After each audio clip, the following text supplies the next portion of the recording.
Hey everyone, welcome back. ये वांगशन fan fiction है। I hate you the most because I love you the most. ये उसका part 5 है।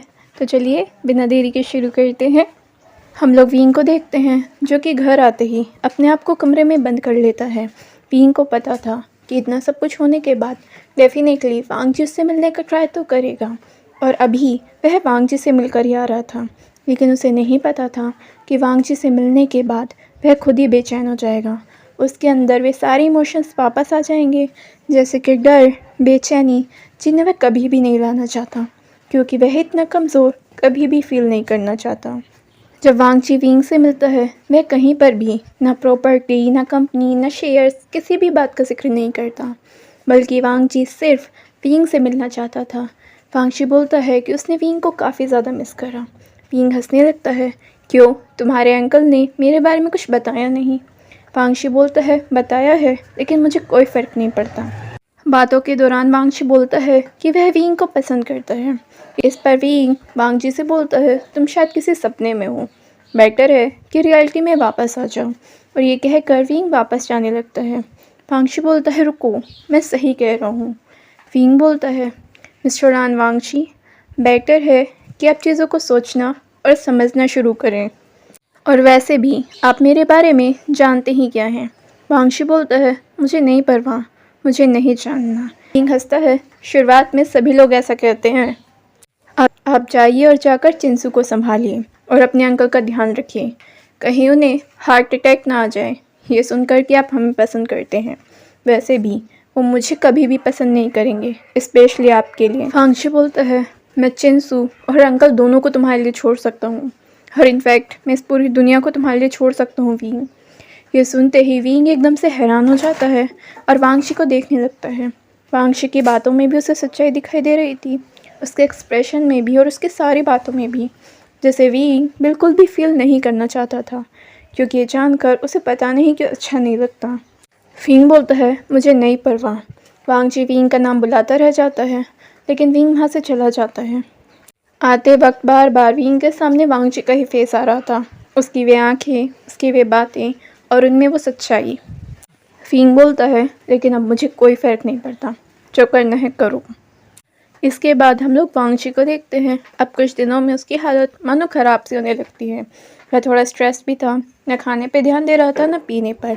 उसे लैन शिचैन संभालते हैं। वांगजी, लैन शिचैन वांगजी पर गुस्सा करते हैं। वांगजी, ये तुमने क्या ही हालत कर ली है, ध्यान से देखो अपने आप को। लेकिन वांगजी कोई आंसर नहीं करता। लैन शिचैन बोलते हैं, क्या उस लड़के ने तुम्हें मुझसे भी ज़्यादा प्यार करा है, जो उसके लिए तुम अपनी ये हालत कर रहे हो? ये क्वेश्चन सुनकर वांगजी सिर्फ लैन शिचैन की तरफ देख रहा था। वांगजी हल्की सी स्माइल करता है, और फिर से कोई आंसर ना पाकर लैन शिचैन के सर में दर्द होने लगता है। अब उन्हें समझ नहीं आता कि आखिर अब वह क्या ही करें, और वह वहाँ से चले जाते हैं। इधर वांगजी अपने दिल पर हाथ रखता है कि उसे नहीं पता विंग उससे प्यार करता है या नहीं, लेकिन उसे इतना पता है कि वो विंग से बहुत ज़्यादा प्यार करता है। इधर शा शिनचैन को देखते हैं, जो विंग से बोलता है, विंग, तुम्हारे कहने पर मैंने शुयेंग को सीड्यूस करा था, ताकि उसका ध्यान वहाँ से हट सके और हम आराम से कंपनी के शेयर्स अपने नाम करा सकें। मुझे पता है वांगजी के साथ सारा मैटर तुम्हारा खुद का है, लेकिन फिर भी याद है ना, तुमने ही कहा था कि सीड्यूस करते वक्त हम जिसे अपना टारगेट बनाए, हमें उसे मैनिपुलेट करना चाहिए, लेकिन टॉर्चर नहीं।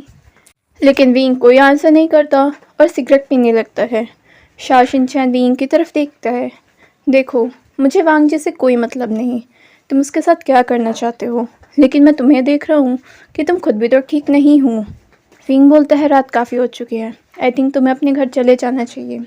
शा शिनचैन अपने सर में हाथ मारता है कि विंग को समझाने का कोई फ़ायदा नहीं है। शा शिनचैन के जाने के बाद विंग वांगजी के बारे में ही सोच रहा था। इसके बाद विंग अपने कॉलेज के दिनों को याद करने लगता है, जिसमें लैन चिरैन को पता चल गया था कि विंग और लैन वांगजी दोनों एक साथ रिलेशनशिप में हैं। लेकिन लैन चिरैन इस चीज़ के लिए खुश नहीं थे, और वह बार बार वांगजी से विंग को छोड़ने के लिए बोल रहे थे। इस पर विंग थोड़ा सा टेंस था, लेकिन वांगजी से समझा दिया करता था कि उसके अंकल अभी थोड़ा गुस्सा हैं और वो सारी चीज़ों को खुद संभाल लेंगे। विंग बार बार वांगजी से बात करता। वांगजी बोलता है, ट्रस्ट मी, मैं तुम्हें कभी भी नहीं छोड़ूंगा। और विंग इस चीज़ पर वांगजी पर ट्रस्ट करता था कि वांग जी उसे कभी भी नहीं छोड़ेगा। वांग जी के कज़न लैंशू ने विंग के ऊपर खुद को फोर्स करा था और इसकी शिकायत विंग वांग जी से भी करता है कि जहाँ तक उसे शक है कि ये शायद उसके अंकल ने करा है। वांग जी ये चीज़ सुनकर काफ़ी ज़्यादा गुस्से में आता है कि आखिर लैंशू की ऐसा करने की हिम्मत भी कैसे हुई। वांग जी बोलता है कि वो इस चीज़ को खुद संभाल लेगा और अगर उसके अंकल भी इस चीज़ में शामिल है तो डेफिनेटली वो उन्हें भी नहीं छोड़ेगा। अब कुछ दिनों बाद विंग वांग जी से मिलने आता है। उसे ये तो पता था कि वांग जी का सपना है पीएचडी करने का, लेकिन उसे ये नहीं पता था कि इस सपने में वांग जी कनाडा के ख्वाब देखता है। ये सुनते ही विंग के पैरों तले मानो ज़मीन निकल जाती है। अब वांग जी को समझ नहीं आता कि आखिर वह क्या ही करे, क्योंकि कनाडा से पीएचडी करना उसका ये सबसे बड़ा ड्रीम था। लेकिन यहाँ पर विंग को ये चीज़ अच्छी नहीं लगती। वो खुद को इनसिक्योर फील करने लगता है कि पहले ही उसके अंकल विंग को पसंद नहीं करते, और दूसरा जब वो यहाँ पर किसी को वांग जी से फ्लर्ट करते हुए देखता है उसका खून तो तभी फूक जाता है। और अगर ऐसे में वांग जी कनाडा चला जाएगा तो उनका संपर्क टूट जाएगा, क्योंकि विंग कनाडा नहीं जा सकता, उसे यहीं रहकर स्टडी करनी होगी। विंग वांग जी से पूछता है कि क्या उसका कनाडा जाना ज़रूरी है। वांग जी बोलते हैं, विंग इसका सपना मैंने बचपन से देखा है। लेकिन उसके बाद विंग वांग जी की कोई बात सुने बिना वहाँ से चला जाता है। वांग जी विंग को बुलाता रह जाता है, लेकिन विंग नहीं सुनता। अब इन 2-3 दिन इन दोनों के बीच कोई बात नहीं होती। वांग जी ट्राई भी करता है विंग को कांटेक्ट करने का, लेकिन विंग किसी कॉल को नहीं उठाता। वो खुद को संभालना चाहता था। जब सोमवार को विंग वांग जी की यूनिवर्सिटी जाता है, वो तैयार था ये कहने के लिए कि उसने काफ़ी ज़्यादा ओवर रिएक्ट कर दिया और उसे ऐसा नहीं करना चाहिए, और वो कनाडा पढ़ने जा सकता है, क्योंकि विंग सोचता है कि उसका इस तरह से वांग जी की ज़िंदगी पर तो कोई कंट्रोल नहीं हो सकता ना उसके सपनों पर। और अगर वांग जी उसका है तो फिर उसे कोई डर नहीं, चाहे फिर वो दुनिया के किसी कोने में भी रहे। अगर वांग जी उसका नहीं है तो उसका वह कभी भी नहीं हो सकता। लेकिन यूनिवर्सिटी में उसे वांग जी कहीं भी दिखाई नहीं देता। विंग सारे में ढूंढता है कि आखिर वांग जी कहाँ है। उसे कॉल करने का ट्राई करता है, लेकिन अब वांग जी कॉल नहीं उठाता। उसे लगता है कि वांग जी शायद विंग से नाराज़ है। इसके बाद विंग वांग जी से मिलने उसके अपार्टमेंट जाता है, लेकिन उसे पहले वहाँ पर वांग जी तो दिखाई नहीं देता, लेकिन लैंचरेन दिखाई देते हैं, जिन्हें देखकर विंग इग्नोर करता है और वापस जाने लगता है। लेकिन लैंचरेन बोलते हैं, देखो तो कौन आया है। कैसे कैसे लोग कहीं भी मुँह उठाकर चले आते हैं। विंग को ये बात सुनकर गुस्सा तो आता है, लेकिन वो कोई रिएक्ट नहीं करता और वहाँ से जाने लगता है। लैंचरेन बोलता है, अच्छा है, तुम्हें चले ही जाना चाहिए, यहाँ से भी और वांग जी की लाइफ से भी। वैसे भी तुम्हारे जैसे लोगों को और क्या ही हो सकता है, कभी तुम्हें वांग जी दिखाई देता है तो कभी लैंशू। ये सुनकर विंग को गुस्सा आता है। विंग बोलता है, अंकल मैं आपको कोई आंसर नहीं कर रहा तो इसका मतलब ये नहीं कि आप फालतू बोलोगे। लैंचरेन बोलता है, क्यों? बातें तो ऐसे कर रहे हो जैसे कि तुम्हें कोई नहीं जानता, जैसे कि पता ही नहीं हो कि तुमने लैंशू को किस तरह से सिड्यूस करने की कोशिश करी। विंग की आंखें बड़ी हो जाती हैं। विंग बोलता है, मैंने ऐसा कुछ भी नहीं करा है। लैंचरेन बोलते हैं, तुम्हारे कहने से सच्चाई बदल तो नहीं जाएगी। और विंग लैंचरेन को ही पीकने के लिए तैयार था, और एकदम से वह लैंचरेन का कॉलर ही पकड़ लेता है। तभी पीछे से वांग जी की आवाज़ आती है, विंग। वांग जी की आवाज़ सुनकर विंग वांग जी की तरफ जाता है। तुम यहाँ हो? मैं तुम्हें पूरी यूनिवर्सिटी में ढूंढ रहा था, मैं तुम्हें सारे में ढूंढ रहा था कि पता नहीं तुम कहाँ हो। और वांग जी को देखकर वह वांग जी को गले लगा लेता है, लेकिन वांग जी विंग को पीछे की तरफ धक्का मारता है। ये देखकर विंग हैरान हो जाता है, वांग जी ये सब क्या है? वांग जी बोलता है, चले जाओ यहाँ से और कभी मत आना। विंग की आंखें बड़ी हो जाती है और वह हैरान हो जाता है। विंग बोलता है, लेकिन हुआ क्या है? वांग जी बोलता है, जाओ यहाँ से, ब्रेकअप। ये सुनते ही विंग को अपने कानों पर यकीन नहीं होता। विंग बोलता है, क्या? वांग जी बोलता है, मुझे तुम्हारी शक्ल नहीं देखनी। अंकल सही कहते हैं, तुम बिल्कुल भी सही इंसान नहीं हो, और अब जाओ यहाँ से।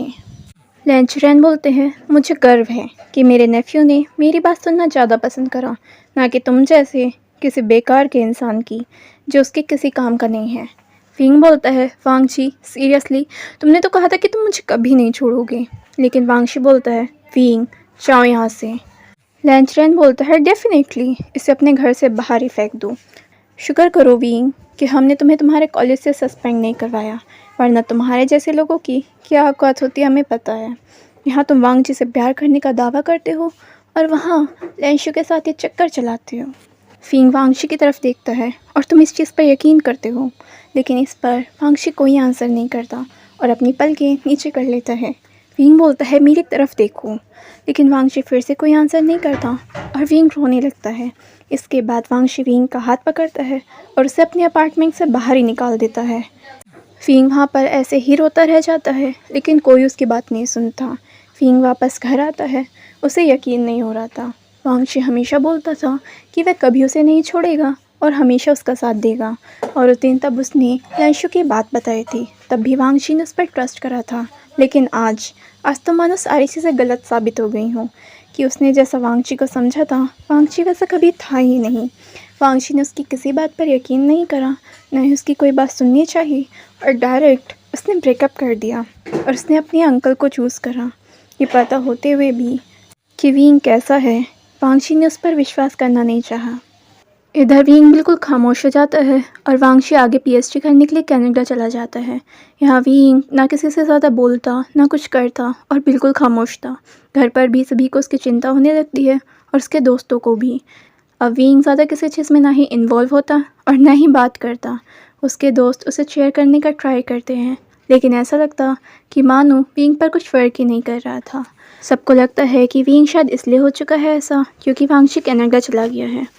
लेकिन अब जब भी वांगशी का जिक्र होता, विंग इस चीज़ पर गुस्सा हो जाता और वहाँ से उठकर चला जाता। न्यूज़ हैंग के पूछने पर भी कि अचानक से क्या हुआ, विंग कोई आंसर नहीं करता और सिर्फ इतना बोलता है कि हमारा ब्रेकअप हो चुका है और अब इस बारे में बात करने का कोई फ़ायदा नहीं है। चाहे विंग से कोई कुछ भी पूछे, लेकिन विंग अपना मुंह खोलने के लिए तैयार ही नहीं था। अब ऐसे करते हुए कुछ महीने बीत जाते हैं, लेकिन विंग को अभी भी वांगशी की याद आती है। उसे होता है कि काश वांगशी एक बार उस पर ट्रस्ट करता, और काश वांगशी आकर उससे ये कहे कि ये सब एक मजाक था या ये कोई सपना था जो बिल्कुल टूट जाए और वांगशी उसके पास वापस आ जाए। अब यहाँ पर विंग को एक मैसेज आता है। विंग उसे देखता है। एक्चुअली वो फ़ोटोज़ थे वांगशी और चिंसुके कि इन दोनों की इंगेजमेंट हो चुकी है, और वांगशी इसमें काफ़ी ज़्यादा खुश लग रहा था। विंग को समझ नहीं आ रहा था कि आखिर ये सब क्या है। अभी कुछ महीने ही हुए थे और इधर विंग अपने आप को इम्प्रूव भी नहीं कर पा रहा था, और अब वांगशी की एंगेजमेंट की पिक्स देखकर विंग पूरी तरह से ही टूट जाता है। ये किसी और ने नहीं बल्कि लियान चिरेन ने ही भिजवाए थे, ये दिखाने के लिए कि उसके बिना वांगशी कितना ज़्यादा खुश है। लेकिन विंग इन चीज़ों को बर्दाश्त नहीं कर पाता और वह अपने हाथ पर कट मार लेता है।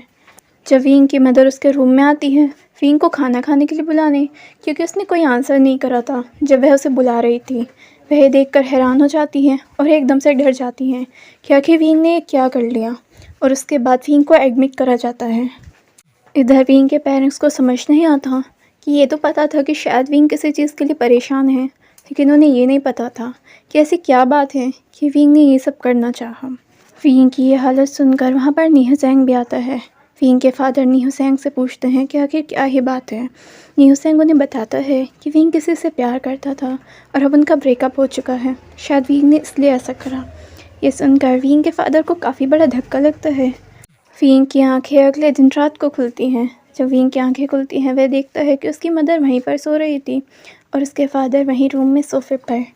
जब उसकी मदर देखती हैं कि विंग की आंखें खुल गई हैं, वह डॉक्टर को बुलाती हैं और डॉक्टर आकर विंग को चेक करते हैं। जब डॉक्टर वहाँ से चले जाते हैं, विंग के फादर बस विंग को ही देख रहे थे। विंग को लगता है कि उसे डांट पड़ेगी शायद, लेकिन उसके फादर की आंखों में एकदम से आंसू आ जाते हैं। उसके फादर बोलते हैं, क्या उसने तुम्हें मुझसे ज़्यादा प्यार करा था? और विंग सिर्फ अपने फादर को ही देखता रह जाता है। उसकी मदर उसे पकड़कर रोने लगती है कि आखिर तुमने कभी कुछ कहा क्यों नहीं हमसे, और इतना बड़ा कदम कैसे उठा लिया, ज़रा हमारे बारे में भी तो सोचते। विंग के फादर विंग की तरफ देखते हैं कि हमारा प्यार कुछ भी नहीं था। अब विंग घर आ जाता है और सभी लोग उसका ध्यान रखते हैं, लेकिन इस दौरान विंग एक चीज़ महसूस करता है कि वो इमोशंस फील नहीं कर पा रहा है। ये चीज़ विंग को और ज़्यादा अजीब लगती है कि वो खुद को अपने मदर, फादर या अपने सिबलिंग्स के किसी के भी प्यार से कनेक्ट नहीं कर पा रहे हैं, और विंग को इसमें काफ़ी ज़्यादा दिक्कत आ रही थी शुरुआत में। लेकिन विंग यहाँ पर एक चीज़ डिसाइड करता है कि एटलीस्ट उसे उसके पेरेंट्स के लिए तो जीना है। और फिर इस दौरान विंग ने पूरी तरह से ही लगभग अपने आप को चेंज कर डाला। वो उन चीज़ों की ओर ज़्यादा स्टडी करता, रिसर्च करता, चीज़ों को जानने में इंटरेस्ट करता, जहाँ पर ह्यूमन बिहेवियर शामिल था। वी ने सिडक्शन के बारे में पढ़ा ताकि वो लोगों की इमोशंस को जान सके, उन्हें मैनिपुलेट कर सके। इसी चीज़ पर रिसर्च करी और इसी चीज़ के बारे में वह ऑथर भी बन गया। लेकिन इसके बाद उसने कभी किसी इंसान को अपना दोस्त तो नहीं माना। इनफैक्ट उसने कुछ भी नहीं माना। उसने लोगों का आना जाना बिल्कुल एक टूल की तरह समझा, जिन्हें वह यूज़ कर सके, उनके इमोशंस को मैनिपुलेट कर सके। अब हम लोग विंग को प्रेजेंट में देखते हैं, जो कि इन सारी बातों को सोच रहा था। विंग अपने फादर की बात याद करता है। क्या उसने तुम्हें मुझसे ज़्यादा प्यार करा था? विंग अपने दिल पर हाथ रखता है। नहीं, लेकिन वो पहला लड़का है जिसे मैंने हर हद से ज़्यादा प्यार करा था। तो फ्रेंड्स, आज के लिए बस इतना ही। अगर आपको ये पार्ट पसंद आया है तो प्लीज़ वीडियो को लाइक कर दीजिए और चैनल नहीं किया सब्सक्राइब तो प्लीज़ कर दीजिए। Thank you.